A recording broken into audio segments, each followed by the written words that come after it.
আসসালামু আলাইকুম রহমতুল্লাহ। প্রিয় শিক্ষার্থী, আশা করি তোমরা সবাই ভালো আছো। আজকে আমরা অষ্টম শ্রেণীর ইসলাম শিক্ষা বা বই থেকে তৃতীয় অধ্যায় থেকে এই ৭৮ নম্বর পেজের দলগত কাজ এটা নিয়ে আজকে আলোচনা করব। পরবর্তী ক্লাসে আমরা এই প্রতিফলন ডায়েরি লিখন এটা নিয়ে আলোচনা করব। সো আজকে আসো আমরা দলগত কাজটাকে সমাধান করে নেই।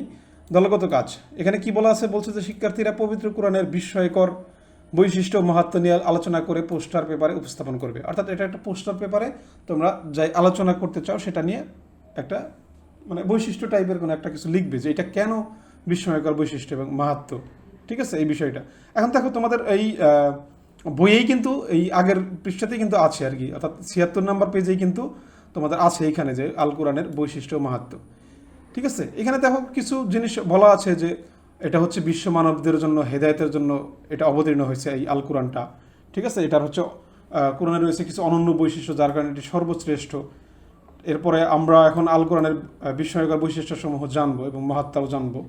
পূর্বযুগের বিভিন্ন উম্মত প্রেরিত তাদের উপরে প্রেরিত আসমানি কিতাব এবং তাদের নবীর শিক্ষা জীবনের সুবিধা মতো পরিবর্তন করে নানা রকম বিকৃতি ঘটিয়েছে। অর্থাৎ আগে যে সমস্ত কিতাব নাজিল হয়েছে এটা অনেকেই পরিবর্তন ঘটাইছে, আর একমাত্র আল কোরআনই হচ্ছে একেবারে অবিকৃতি একটা এবং ভুল ত্রুটিহীন মুক্তভাবে একটা গ্রন্থ। অর্থাৎ এখানে কোনো রকম পরিবর্তন হয় নাই এবং এটা পরিপূর্ণভাবে জীবন ব্যবস্থার উপর অবতীর্ণ হয়েছে। মানবজাতির বর্তমান এবং অনাগত কালের যে সমস্যার সমাধান প্রয়োজন দেখা দেবে তার সব কিছুর মূলনীতিই কোরআন শরীফে ব্যাখ্যা করা আছে। ঠিক আছে, এই বিষয়ে আল্লাহ তাআলা বলছে যে আর আমি আপনার প্রতি কিতাব নাজিল করেছি এবং প্রত্যেক বিষয়ের স্পষ্ট ব্যাখ্যা স্বরূপ। এখন এখানে দেখো আছে কিন্তু এখানে সুন্দর করেই আছে, কিন্তু একটু আমরা যদি পয়েন্ট আকারে গুছিয়ে দেখি তাহলে দেখবে যে এখানে আমি একটা সমাধান তোমাদেরকে লিখে দিচ্ছি। তোমরা যদি এই বৈশিষ্ট্য মাহাত্ম্যটা যদি তোমরা এই উত্তরটা যদি এই পর্যন্তও লেখো তাহলে কিন্তু তোমাদের উত্তরটা হয়ে যাবে বই থেকেও। কিন্তু আমি একটু ভিন্নভাবে একটু পয়েন্ট আকারে গুছিয়ে জাস্ট আলাদা করে লেখার চেষ্টা করেছি যেখানে এইটা আছে। ঠিক আছে, দেখেন এইটা হচ্ছে আমাদের কাজ। তো সমাধানটা কি দেখো, এখানে আমি একটু জাস্ট পয়েন্ট আকারে লেখা আছে। এখানে বলছে যে কোরআনের প্রধান বৈশিষ্ট্য হলো এটি একটি হেদায়েতকারী। কোরআন মানুষকে হেদায়েত করবে, মানুষের পথ দেখাবে, মানুষকে পথ দেখাবে। কোরআনের আরেকটি বৈশিষ্ট্য হলো উপদেশ। এখানে আল্লাহ এমন কিছু উপদেশ দিয়েছেন যেগুলো মানুষ তার জীবনে কাজে লাগাবে। কোরআনকে আল্লাহ জিকির হিসেবে উল্লেখ করেছেন। আল্লাহর পক্ষ থেকে কোরআন উপদেশ হিসেবে এসেছে এবং সুতরাং কোরআনকে উপদেশ হিসেবে মানবে। ঠিক আছে, তারপরে এখানে কি যে আল কোরআন যাবতীয় বিকৃতি ও ভুল ত্রুটি মুক্ত। ভুল ত্রুটি একটু বানানটা একটু দেখে নেবে, এটা ভুল ত্রুটি। এটি মানবজাতির একটা পরিপূর্ণ জীবন ব্যবস্থা। আল কোরআন হচ্ছে সর্বশেষ এবং সর্বশ্রেষ্ঠ আসমানি কিতাব। কোরআন হচ্ছে জ্ঞান বিজ্ঞানের মূল উৎস। ঠিক আছে, এর মাহাত্ম্যটা আবার বুঝতে চেষ্টা করবা। কোরআনের সংরক্ষণ আল্লাহ তাআলা নিজেই। আল্লাহ তাআলা বলেন, নিশ্চয়ই আমি কোরআন নাজিল করেছি এবং আমি এর হেফাজতকারী। অর্থাৎ আল্লাহ তাআলা এই কোরআনটাকে হেফাজত করবেন। তারপরে কোরআন তার বিরুদ্ধকারীদেরকে চ্যালেঞ্জ জানায়। আল্লাহ বলেন, আমি আমার বান্দার প্রতি যা নাজিল করেছি তাতে তোমাদের কোনো সন্দেহ থাকলে তোমরা এর অনুরূপ কোনো একটা সূরা নাজিল করে দেখাও, দেখি আনয়ন করো।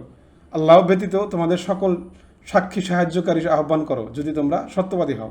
তাদেরকে চ্যালেঞ্জ দিছে যে তোমরা পারলে এরকম একটা সূরা তোমরা বানায় দেখাও আর কি। ঠিক আছে, তারা কিন্তু কেউ কিন্তু পারে নাই, আজ পর্যন্ত কেউ কিন্তু একটা এরকম সূরা বানাইতে পারেনি। ঠিক আছে, মানুষের অন্তরের মধ্যে যে রোগ থাকে সেটি দূর করে। ঠিক আছে, এই কোরআন শরীফ কি করে? মানুষের অন্তরের মধ্যে কোনো রোগ থাকলে সেটিও দূর করে। কোরআন হলো আল্লাহ থেকে অবতীর্ণ সব কিছুর বয়ান। আপনি কোনটা গ্রহণ করবেন আর কোনটা বাদ দেবেন সেগুলোর ব্যাখ্যা হচ্ছে কোরআনের আছে। আল কোরআন তেলাওয়াতের অন্তরে প্রশান্তি লাভ এবং তৃপ্তি অনুভূত হয়। এটা হচ্ছে কি, এই মাহাত্ম্য বা বৈশিষ্ট্যগুলো কিন্তু কোরআন শরীফের আছে। অর্থাৎ কোরআন শরীফ পড়লে তুমি দেখবা আলাদা একটা শান্তি পাইতেছো।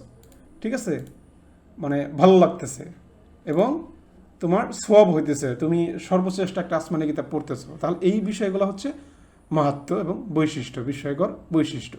সো এই উত্তরটা তোমরা দিতে পারো, এইটাই হচ্ছে তোমাদের জন্য ভালো হবে এবং ইজি হবে। ঠিক আছে, সো আশা করি আমি তোমাদেরকে এই উত্তরটা তোমাদেরকে এখানে দিতে পেরেছি। তোমরা একটু ভালোভাবে দেখে দেখে তোমরা খাতায় উঠিয়ে ফেলবে। এটা দেখো, আমি এখানে পজ করে নিতে পারো, আবার এখানে দিচ্ছি, এখান থেকে তোমরা পুরোটা দেখে নিতে পারো। ঠিক আছে, আশা করি আমি তোমাদেরকে এই ব্যাপারটা বুঝাতে পেরেছি এবং তোমরা সেখান থেকে সমাধানটা পেয়ে যাবে। সো আজকের ভিডিওটা এখানে শেষ করব। সবাই ভালো থাকবে, সুস্থ থাকবে এবং অবশ্যই কিন্তু চ্যানেলটিকে সাবস্ক্রাইব করে রাখবে এবং ভিডিও যদি ভালো লাগে তাহলে অবশ্যই লাইক দেবে, কমেন্ট করবে। সবাইকে ধন্যবাদ।